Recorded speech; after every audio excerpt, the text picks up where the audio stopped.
فول ستريبس، بس ايه حدوته مش هتاكله بره تاني. تعالوا نشوف الطبق ده كلفنا كام. في بوله فيها 150 جرام دقيق ب 2 جنيه، ومعلقتين نشا ب 2 جنيه، والبهارات خدتها من عند امي، توم باودر وبصل باودر جنزبيل باودر وملح وفلفل وشويه بابريكا. هنقلب الدقيق بالتوابل ونقسم الاثنين في بولتين. ناخد بوله منهم نحط فيها بيضه ب 4 جنيه و100 جرام لبن ب 3 جنيه. هنقلب تقليبه حلوه لحد ما يجيب معانا القوام ده.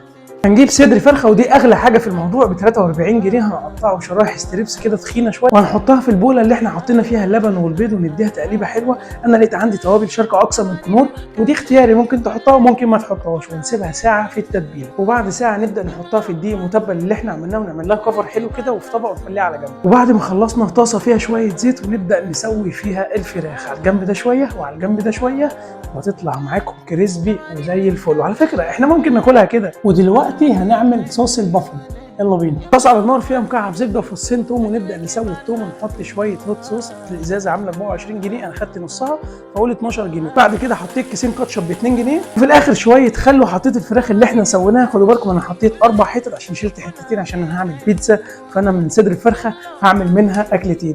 ما تنساش تقول لي رايك في الحلقه، وتقول لي الحلقه الجايه عايز تاكل ايه، وتحسب لي تكاليف الطبق ده اتكلف كام، وبتاكلوا بره بكام. ما تنسوش تعملوا سيف للحلقه دي عشان ما تتوهش منكم. سلام.